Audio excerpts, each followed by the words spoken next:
ശരി, മലയാള സിനിമകളുടെ ജോണറുകൾ മാറിക്കൊണ്ടിരിക്കുകയാണ്. അടുത്തിടെ വന്നിട്ടുള്ള സിനിമകളെല്ലാം നോക്കിക്കഴിഞ്ഞാൽ ഒരു വയലൻസ് നിറച്ചിട്ടുള്ള സിനിമകളാണ്. ഇപ്പോൾ ഇറങ്ങുന്ന എല്ലാ സിനിമകളും ഒരു ട്രെൻഡിങ് രീതിയിൽ പോകുന്ന എല്ലാം വയലൻസ് ആയിട്ടുള്ള സിനിമകളാണ്. ആളുകൾ കൂടുതലും വയലൻസിനെ ഇഷ്ടപ്പെട്ടു തുടങ്ങിയോ? തീർച്ചയായിട്ടും. ഈ അടുത്തിടയ്ക്ക് വന്ന പല സിനിമകളും, ഇപ്പൊ ഇന്നലെ ഇറങ്ങിയ മാർക്കോ ഉൾപ്പെടെ, അവരതിനെ മാർക്കറ്റ് ചെയ്യുന്നത് അങ്ങനെയാണ്. ഇന്ത്യസ് മോസ്റ്റ് വയലന്റ് ഫിലിം എന്നുള്ള രീതിയിലാണ് അതിനെ മാർക്കറ്റ് ചെയ്യുന്നത്. അപ്പോൾ എനിക്ക് തോന്നുന്നു പ്രത്യേകിച്ച് ഈ പുഷ്പ സിനിമയിൽ അങ്ങനെ ഉണ്ടായിരുന്നു. ഈ ഹിന്ദിയിൽ എടുക്കുവാണെങ്കിൽ രൺബീർ കപൂറിന്റെ ആനിമൽ മൂവി, അത് ഭയങ്കര വയലന്റ് ആയിട്ടുള്ള ഒരു സിനിമയായിരുന്നു.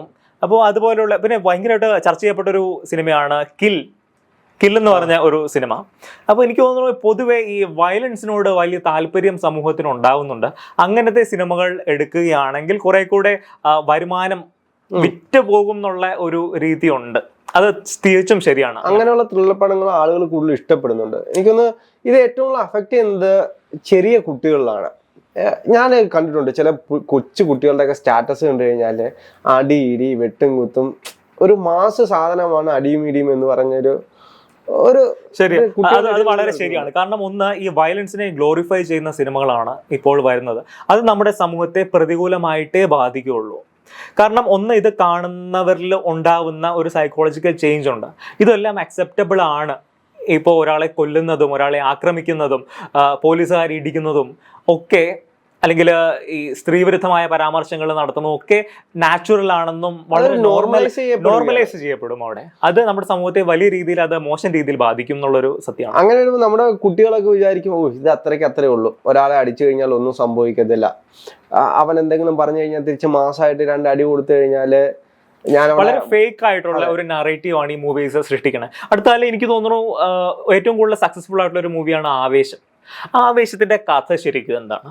പഠിക്കാനായിട്ട് പിള്ളേര് പോകുന്നു, അവരൊരു ഗുണ്ടയെ പരിചയപ്പെടുന്നു, എന്തൊക്കെ വൃത്തികേടുകൾ ചെയ്യാവോ അതെല്ലാം ചെയ്യുന്നു, എന്നിട്ട് അതിനെയൊക്കെ ഗ്ലോറിഫൈ ചെയ്യുക, നോർമലൈസ് ചെയ്യുക. അതിനകത്ത് മദ്യത്തിന്റെ ഉപയോഗത്തെ ഗ്ലോറിഫൈ ചെയ്യുന്നുണ്ട്, സിഗരറ്റിനെ ഗ്ലോറിഫൈ ചെയ്യുന്നുണ്ട്, സ്ത്രീകളെ ലൈംഗികമായി ഉപയോഗിക്കുന്നതിനെ ഗ്ലോറിഫൈ ചെയ്യുന്നുണ്ട്. അപ്പോൾ ഇതെല്ലാം കൊടുക്കുന്ന സന്ദേശം വളരെ മോശമാണ്. പക്ഷെ പ്രശ്നം എന്ന് വെച്ചാൽ ഇതിനെ അക്സെപ്റ്റ് ചെയ്യാൻ ആൾക്കാരുണ്ട്. എനിക്ക് തോന്നുന്നു 100 കോടി 150 കോടി ഒരു സിനിമയുടെ മാനദണ്ഡം കളക്ഷൻ ആയി മാറുകയാണ്. പ്രത്യേകിച്ച് അതൊരു കൺസ്യൂമറിസ്റ്റ് തിങ്കിങ് ആണ്, ഒരു ക്യാപിറ്റലിസ്റ്റ് ഐഡിയ ആണത്. എത്ര രൂപ സിനിമയ്ക്ക് കിട്ടുന്നു അതിനനുസരിച്ച് അതിന്റെ വാല്യൂ നമ്മൾ ഡിസൈഡ് ചെയ്യും. അപ്പോൾ അങ്ങനെ കുറച്ച് മൂവീസ് ഒരേ ജനറിൽ സക്സസ്ഫുൾ ആയി കഴിയുമ്പോഴത്തേക്കും വീണ്ടും അങ്ങനത്തെ സിനിമകൾ വരും. അപ്പോൾ ഒരു സിനിമയിൽ കുറച്ച് വയലൻസ് ഉണ്ട്, അപ്പോൾ അടുത്ത സിനിമയിൽ എടുക്കുമ്പോൾ കുറച്ച് കൂടി വയലൻസ് വരും, അത് കഴിയുമ്പോഴത്തേക്കും കുറച്ച് കൂടുതൽ വയലൻസ് വരും. അപ്പോൾ ഇത് ബേസിക്കലി ഒരു പണം ഉണ്ടാക്കാനുള്ള ഒരു രീതിയായിട്ട് മാറുവാണ്. എനിക്കൊന്ന് ഒരു സമയത്ത് കൃത്യമായ രാഷ്ട്രീയം ചർച്ച ചെയ്തുകൊണ്ടിരുന്ന ഒരു മീഡിയമായിരുന്നു സിനിമ എന്ന് പറയുന്നത്. ജനങ്ങളുടെ ഇടയിലേക്ക് അവർക്ക് ബോധോദയം ഉണ്ടാക്കാൻ വേണ്ടിയിട്ടുള്ള ഒരുപാട് കാര്യങ്ങൾ സിനിമ വഴി നടക്കുന്നുണ്ട്. അത് ഒരു വശത്ത് നടക്കുന്ന സമയത്ത് തന്നെയാണ് മറുവശത്ത് ആളുകളെ തെറ്റിദ്ധരിപ്പിക്കുന്ന രീതിയിലുള്ള സിനിമകൾ ആളുകളെ അവരെ എന്റർടൈൻ ചെയ്യിക്കുന്നത്. അങ്ങനെ എന്റർടൈൻ ചെയ്യുമ്പോൾ ഒരു സമൂഹത്തെ അത് ബാധിക്കും. അത് നമ്മുടെ വരുന്ന തലമുറയെ തന്നെ അത് ബാധിക്കും. പക്ഷെ സിനിമകൾ പല ജോണറിലും എപ്പോഴും ഇറങ്ങുന്നുണ്ട്. എല്ലാ കാലത്തും സിനിമകൾ പല ജോണറുകളിലും ഇറങ്ങുന്നുണ്ട്. അതിന് എല്ലാ വിഭാഗത്തിലുള്ള ജനറലുകൾക്കും ഓരോ ഇഷ്ടപ്പെട്ട ആളുകളുണ്ട്. അത് സ്വാഭാവികമാണ്, എല്ലാ കാലത്തും അങ്ങനെ തന്നെയാണ്. പക്ഷെ പൊതുവായി ഇപ്പോൾ വരുന്ന ഒരു ട്രെൻഡ് എന്ന് വെച്ച് കഴിഞ്ഞാൽ കുറച്ച് വയലൻസ് കൂട്ടിയിട്ട് കഴിഞ്ഞാൽ ആളുകൾ കൂടുതൽ ഇഷ്ടപ്പെടുന്നു എന്ന രീതിയിലേക്ക് വരുന്നുണ്ട്.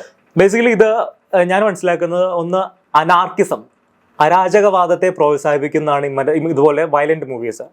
കാരണം ഒരു വയലന്റ് മൂവിയിൽ അവിടെ സ്റ്റേറ്റ് മെഷീനറി ഒന്നുമില്ല. ഒരുപക്ഷെ ഒരു ഗുണ്ട ആയിരിക്കും നമ്മുടെ ആ സിസ്റ്റത്തെ കംപ്ലീറ്റ് കൺട്രോൾ ചെയ്യണം. ഇപ്പോൾ KGF പോലുള്ള സിനിമകളിൽ അതാണല്ലോ, ഒരു ഗുണ്ടയാണ് നമ്മുടെ ആ സമൂഹത്തെ കംപ്ലീറ്റ്ലി കൺട്രോൾ ചെയ്യണേ. അവിടെ സ്റ്റേറ്റ് ഗവൺമെന്റും പോലീസ് സംവിധാനങ്ങളും എല്ലാം അയാൾക്ക് കീഴിലാണ്. അപ്പോൾ ബേസിക്കലി അതൊരു അനാർക്കിക്കൽ സിസ്റ്റമാണ്. ആ അനാർക്കിക്ക് എന്നും ഈ അനാർക്കിയെ സപ്പോർട്ട് ചെയ്യാൻ ഒരുപാട് ആൾക്കാരുണ്ട്. കാരണം അവിടെ അതിരുകടന്ന സ്വാതന്ത്ര്യം അതുപോലുള്ള ഒരുപാട് ഒരു ഉട്ടോപ്യനാണ് ബേസിക്കലി അനാർക്കിക്കൽ സിസ്റ്റം. അപ്പോൾ ആ ഒരു സിസ്റ്റത്തെ യുവജനങ്ങൾ പ്രത്യേകിച്ച് അക്സെപ്റ്റ് ചെയ്യാനുള്ള സാധ്യത വളരെ കൂടുതലാണ്. അതിനെ ബേസിക്കലി ഈ സിനിമാക്കാർ എക്സ്പ്ലോയിറ്റ് ചെയ്യുവാണെന്നാണ് ഞാൻ ഇതിനകത്തുനിന്ന് മനസ്സിലാകുന്നത്. പക്ഷെ ഞാൻ കണ്ടിട്ടുള്ള ഒരു കാര്യം എന്ന് വെച്ച് കഴിഞ്ഞാൽ, ഞാൻ കൂടുതൽ കുട്ടികളുടെ ഇടയിൽ സജീവമായിട്ട് നിന്നിട്ടൊരാളാണ്. എനിക്ക് മനസ്സിലാക്കാൻ പറ്റിയിട്ടുള്ളൊരു കാര്യം എന്ന് വെച്ച് കഴിഞ്ഞാൽ, കുട്ടികളെ ഇത് കൃത്യമായിട്ട് ബാധിക്കും. ഇപ്പോൾ ചെറിയ കുട്ടികൾ നോക്കിക്കഴിഞ്ഞാൽ 8ലും 9ലും പഠിക്കുന്ന കുട്ടികൾ തോക്കിൻ്റെയും വാളിൻ്റെയൊക്കെ സ്റ്റാറ്റസ് എടുത്തിട്ട് ഒരു BGM കയറ്റി അത് വലിയ രീതിയിൽ ആഘോഷിക്കപ്പെടുന്നൊരു കാര്യമാണ് അവർ ചെയ്യുന്നത്. അപ്പോൾ ഒരാൾ എന്തെങ്കിലും ഒരു സ്വന്തം സാപാടിയായിരിക്കും, എന്തെങ്കിലും പറഞ്ഞു കഴിഞ്ഞാല് വെല്ലുവിളി, ഒരു സിനിമാ സ്റ്റൈൽ ഇപ്പൊ നമ്മൾ പത്രം തുറന്നാൽ എന്താ നമ്മൾ ഏറ്റവും കൂടുതൽ കാണുന്നത്? പ്രത്യേകിച്ച് കൊച്ചിയിൽ അല്ലെങ്കിൽ തിരുവനന്തപുരത്തൊക്കെ ഒരുപാട് ഗുണ്ട ആക്രമണങ്ങൾ നടക്കുവാണ്. ഈ വെളുപ്പ് അല്ലെങ്കിൽ ഡേ ലൈറ്റില് ഇവർ പ്രശ്നങ്ങൾ ഉണ്ടാക്കുവാണ്. അവിടെയും സ്റ്റേറ്റ് മെഷീനറി ഒരുപാട് പരാജയപ്പെടുവാണ്. ഇപ്പൊ നമ്മൾ ഈ ഡ്രഗ്സിന്റെ പെഡ്ലിംഗ് കേരളത്തില് വലിയൊരു പ്രശ്നമാണ്. ഈ ഡ്രഗ്സ് വിൽപ്പന, കഞ്ചാവും അല്ലെങ്കിൽ സിന്തറ്റിക് ഡ്രഗ്സും ഒക്കെ കേരളത്തിൽ സുലഭമായിട്ട് ലഭിക്കുന്നുണ്ട്. ഈ ഡെയിലി പിള്ളേരെയാണ് അറസ്റ്റ് ചെയ്യണത്. ശ്രദ്ധിച്ചിട്ടുണ്ടാവുമല്ലോ, എല്ലാ ന്യൂസ് പേപ്പേഴ്സിലും എല്ലായിടത്തും കുട്ടികളെയാണ്, അതെ, യുവാക്കളെയാണ് ഈ കാരിയേഴ്സ് ആയിട്ട് അവർ അറസ്റ്റ് ചെയ്യണേ. അപ്പോൾ ബേസിക്കലി ഇപ്പോൾ പല സിനിമകളിൽ ഡ്രഗ്സിന്റെ യൂസ് ഒക്കെ വളരെ നോർമലൈസ്ഡ് ആണ്.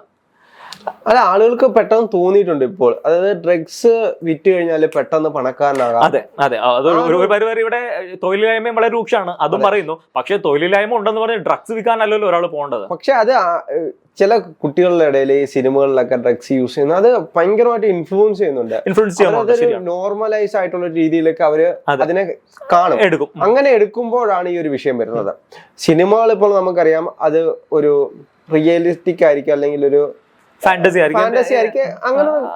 അതൊക്കെ ഒരു ഫിലിം മേക്കറിന്റെ ചോയ്സ് ആണ്. പക്ഷേ നിങ്ങൾ ഈ ഫിലിം മേക്കേഴ്സ് ചിന്തിക്കേണ്ടത് ഈ സമൂഹത്തിൽ ഇത് എന്ത് കൈൻഡ് ഓഫ് ഇമ്പാക്റ്റ് ആണ് ഇത് ഉണ്ടാക്കേണ്ടത്. അതായത് കംപ്ലീറ്റ് ഒരു പ്രോഫിറ്റ് മേക്കിംഗ് ബിസിനസ് ആയിട്ട് കണ്ടു കഴിഞ്ഞാൽ ഇത് നമ്മുടെ സമൂഹത്തോട് ചെയ്യണ വലിയൊരു പ്രശ്നമാണ് ഇവർ ചെയ്യണത്. പിന്നെ ഈ സിനിമാ നടന്മാർക്ക് ഒരു മാസ് ലുക്ക് ഒക്കെ വരുമ്പോഴത്തേക്കും അവരതാ നോക്കണേ. അപ്പോൾ ഒരു മാസായി അവരുടെ വാല്യൂ കൂടും. അപ്പോൾ അവർ ലാർജർ ദാൻ ലൈഫ് ഇമേജസ് വരും. പ്രത്യേകിച്ച് നമ്മുടെ ഈ ഹേമ കമ്മിറ്റി റിപ്പോർട്ടിലൊക്കെ അതാണ് ഏറ്റവും വലിയ പ്രശ്നം.